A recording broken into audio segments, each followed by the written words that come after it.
दाएं तरफ गर्दन नहीं हिलेगी, जैसे बताया पूरे आसन में, खाली पुतलियां जहाँ तक जाती हैं नाभि के साथ जाएं। 1 2 3 4 धीरे धीरे पीछे ले जाए, गर्दन को पीछे कमर के साथ लगा दे। इसकी 6-7 आवृत्तियां करें कम से कम, ठोड़ी कंठ के साथ। पहले ले जाए ठोड़ी को कंठ के साथ, फिर दाया कान दाएं कंधे पर।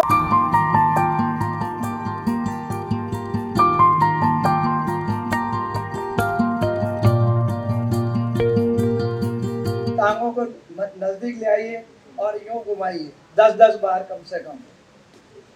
एक बार उल्टी, एक बार सीधी। ऐसे सिंपल एक्सरसाइज है। आपको हाथ ये हिलाना, और ये दोनों हथेलियां फिर ऐसे लीजिए और इनको घुटनों को लाइएगा, थोड़ी देर रुकिएगा और देखिएगा धीरे धीरे वापस। मैं बोलूंगा, मेरे पीछे आप बोलोगे।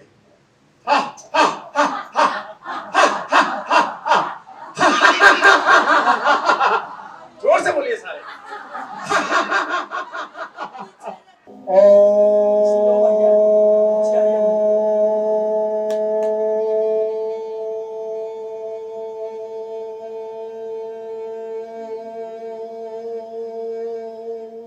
आपकी ये कमर मोटी है तो वो भी ठीक हो जाएगी।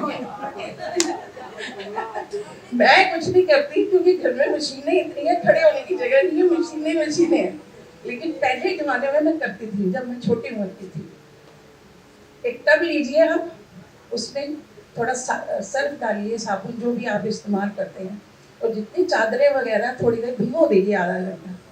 फिर अब अगर आप ऐसे भी खड़े हो सकते, गिरने का डर है, कोई टेबल या अंदर आप बाथरूम में शेल्फ तो लगे ही होते हैं, उसको पकड़ो और अपना एक्सरसाइज करो टब के अंदर। आई हैव डिसाइडेड, नीना जी ने जो टब वाला आइडिया बताया है वो मुझे बहुत अच्छा लगा। फील कर रहे हैं कि यहाँ पर हमारे ओम लिखा हुआ है, और आपको पता नहीं चलेगा, जब 4-5 बार आप ओम ओम बोलेंगे और लिखा हुआ फील करेंगे तो आपको नींद कब आ जाएगी आपको पता भी नहीं चलेगा। ओम का मतलब होता है, आज के वैज्ञानिक युग के हिसाब से बताता हूँ मैं, ओ ऊ मैं। ऊ का मतलब धरती होती है, ओ का मतलब सूर्य होता है, और मैं का मतलब चंद्रमा होता है। तो हम भगवान को इंगित करते हैं, मैं धरती पर सूर्य और चंद्रमा से तपने वाली धरती के ऊपर हूँ, और आप मेरी प्रार्थना स्वीकार कीजिए। बहुत बहुत प्राउड फील हो रहा है, सिर्फ ऋषि मुनियों पर नहीं, आप सबके ऊपर भी, कि बहुत सारे ऐसे लोग हैं जिन्होंने बहुत खूबसूरत आइडियाज दिए हैं जो कि आज तक हमें पता नहीं था। तो एक बारी अपने लिए ही तालियां बजा सकते, मेरे को छोड़ के। हम केसरी क्लब के मेंबर हैं, हम किसी से डरते नहीं। हम डरते हैं बीवी से। हाँ, पता मुझे पता। बीवी से तो सब डरते हैं, पति से कौन कौन डरता है? हाथ ऊपर करें।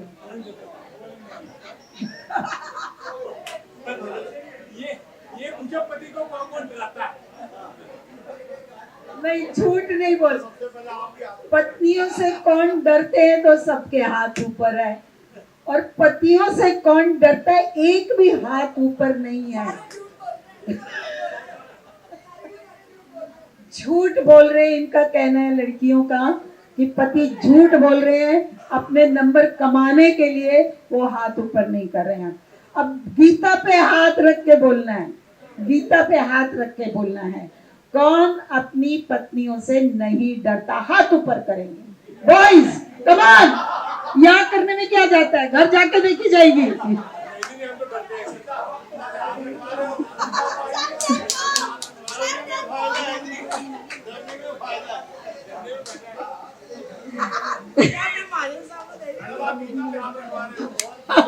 आशा जी महाजन सर को देख रहे हैं, हाथ ऊपर किया कि नहीं किया उन्होंने, आंखें दिखा रही है यहाँ से।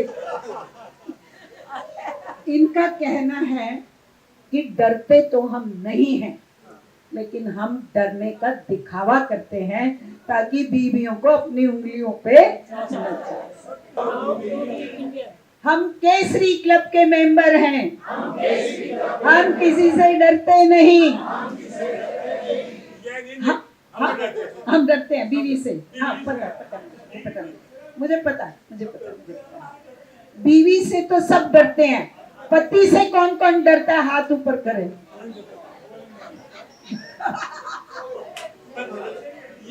ये मुझे पति को कौन डराता है? नहीं, झूठ नहीं बोल। पत्नियों से कौन डरते हैं तो सबके हाथ ऊपर है, और पतियों से कौन डरता है? एक भी हाथ ऊपर नहीं है। झूठ बोल रहे हैं। इनका कहना है लड़कियों का कि पति झूठ बोल रहे हैं, अपने नंबर कमाने के लिए वो हाथ ऊपर नहीं कर रहे हैं। अब गीता पे हाथ रख के बोलना है। गीता पे हाथ रख के बोलना है। कौन अपनी पत्नियों से नहीं डरता? हाथ ऊपर करेंगे। Boys come on. यहाँ करने में क्या जाता है? घर जाके देखी जाएगी।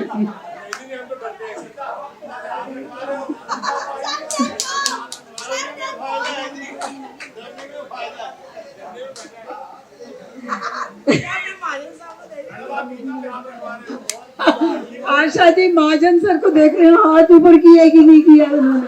आंखें दिखा रही है यहाँ से। इनका कहना है कि डरते तो हम नहीं हैं, लेकिन हम डरने का दिखावा करते हैं ताकि बीवियों को अपनी उंगलियों पे फर्स्ट डिवीजन माता पिता ने जो शाबाशी दी थी वो अभी तक याद है। वो अभी तक मन में, दिल में अभी तक बसी हुई है। वो शायद डॉक्टरी भी उन्हीं की है। तो मैं इंजीनियरिंग करना चाहता था 57 पे। हाँ जी, सारी हिंदुस्तान में तब रीजनल इंजीनियरिंग कॉलेज होते थे। पूरे हिंदुस्तान में मैंने एक एक कॉलेज में अप्लाई किया, कहीं एडमिशन नहीं मिली। फिर यहाँ से हंसराज कॉलेज में भी मैथ्स ऑनर्स कर लिया, और फिर बहुत मजे आ रहे थे कॉलेज में। आधा टाइम अटेंड करते थे क्लासे, आधा टाइम खेलना, पिकनिक करनी, पिक्चर देखनी। छोटी करो, शाबाश कहाँ मिली? यही बता रहा हूँ। 2 महीने बाद एक केरला से एक कॉलेज से मेरे पास आ गया ऑफिस कि आप 10 दिन के अंदर ज्वाइन कर सकते हैं, सिविल इंजीनियरिंग में आपकी एडमिशन हो गई है। तब मेरा मूड नहीं था जाने का, तो वो एक दिन जा रहा था तो बड़ी सिस्टर ने जाते जाते कॉलेज में कह दिया तू इस साल चला जाता, तेरा 1 साल बच जाता। मैं चला गया, लेकिन मदर ने वो बात सुन ली, और जैसे ही मैं वापस आया कॉलेज से, मदर ने कहा तेरे 1 साल बच जाता। मैंने कहा नेचुरली अगले साल ही फर्स्ट ईयर में जाऊंगा। नहीं, मेरी शाबाशी दे, अभी तू कल यहाँ से चला जा। मदर को शाबाशी देंगे। मैंने एनसीसी में एडमिशन मिला मुझे 8वीं क्लास में, तो उन्होंने ना बंदूक देके और निशाना लगाने के लिए बोला, और मैंने बिल्कुल गोल चक्कर में निशाना लगाया। क्या मेरे को उस टाइम टीचर ने मेरे को बहुत शाबाशी दी, और इतना मेरे प्रिंसिपल ने भी बोला। आपको अभी भी वो फीलिंग्स हैं? बिल्कुल टीचर का वेरी गुड, वेरी गुड। शाबाशी तो मेरे को हमेशा मिलती रहती थी, क्योंकि मैं ना क्लास में हमेशा ही फर्स्ट ही आती थी। अच्छा। लेकिन 8th में जब इंसिडेंट हुआ था घर में, तब बोर्ड के एग्जाम होते थे ना 8th में, तो मैं फर्स्ट आई थी अपने स्कूल में। तो घर में ऐसी पोजीशन हो गई थी कि सब कह रहे थे नहीं आर्ट्स ही लेना है। उस समय 9th में साइंस देते थे या फिर आर्ट्स देते थे। मेरी प्रिंसिपल ने बुलाया मम्मी को कि आप स्कूल में आओ, तो उन्होंने ज़बरदस्ती मेरे को साइंस दिलवाई कि जब इतने इंटेलिजेंट बच्चे नहीं साइंस पढ़ेंगे तो ये दूसरे कैसे पढ़ेंगे।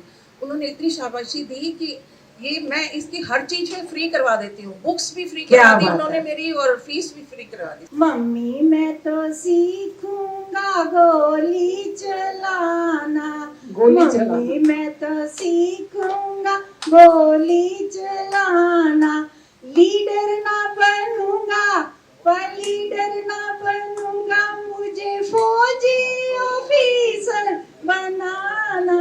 क्या बात है। इसके लिए मुझे मेरी टीचर्स ने तो शाबाश दी। घर आई तो मेरे मम्मी पिताजी को पता नहीं था कि ऐसा ये कर सकते हैं, तो उन्होंने भी मुझे बहुत शाबाश दी। मैं कितना बड़ा डंडा लेके उनके प्रॉपर्टी के अंदर घुस गई थी, और मैंने चिल्ला के सारे बाहर निकलो, सारे मजदूरों को मैंने बाहर निकाल दिया, और जो उनका जो चौकीदार था या जो उनका केयर टेकर था उसको भी खड़ा किया। मैं क्या क्या चाहते हो आप बताओ, निकालू यहाँ से बाहर तुमको। और उसके बाद एकदम शांत हो गई, और मैंने उनको इतना ही बोला, मैं कि ये घर बन रहा है आपके मालिकों का, आप तो उनको बना के दे रहे हो, तो मेरी बदुआएं क्यों ले रहे हो आप? एकदम से इतने शांत हो गए वो, और फिर उन्होंने, और आज तक दोबारा कभी कोई प्रॉब्लम नहीं आई मेरे को। 504 रुपए 96 पैसे सैलरी मिली। क्या अगले किया? महीने क्या किया उसका? मैंने वो आगे सैलरी अपनी माँ के हाथ में दी। 1972 में गवर्नमेंट जॉब मिली और पहली तनख्वाह 250 रुपए थी और इतना खुश हुए थे, 250 रुपए तनख्वाह मिली है, इंजॉय करते थे, उसका खाना पीना किया, खूब इंजॉय किया, पेरेंट्स को भी दिया और खूब भी इंजॉय किया। कितनी हाई तनख्वाह मिली है, 250 रुपए तनख्वाह मिली। मैं सारा क्रेडिट आज के दिन में थी, मेरी मम्मी अभी नहीं है इस दुनिया में, बट मैं दिन में कोई ऐसा समय नहीं होता जब मैं उनको याद नहीं करता। बहुत अच्छा। और दूसरा, उस टाइम मैं आपको एक चीज़ और बताता हूँ कि 750 के आसपास में मैं एक मेस भी था हमारा, क्योंकि मैं ASI में भर्ती हुआ था फौज में। तो मेस में 135 या 150 से नीचे हर महीने का खर्चा आता था, जो पूरे महीने का मेरा खाने पीने का होता था। और मुझे सबसे पहले 500 रुपये मिले थे और बहुत खुश हुई थी, और मैंने मदर इन लॉ को दिए। उन्होंने उठा के मंदिर में रख दिए और अगले दिन कहा कि तुम ले लो। पहले मैंने सोचा पता नहीं सारे ठीक है, फिर अगले दिन उठा के दे दिए कि तुम अपने पास रखो, इसको सेव करो। और लास्ट मेरी सैलरी 7 मंगल भवन मंगल हारी द्रवहु सो दशरथ अजर बिहारी दीन दयाल विरद सम्मानी करुणात मम संकट मारी। उमा कहूँ मैं अनुभव अपना सत हरि भजन जगत सब सपना। सुजलाम सुफलाम भले अजितलाम सत्य श्यामला मातरम वंदे।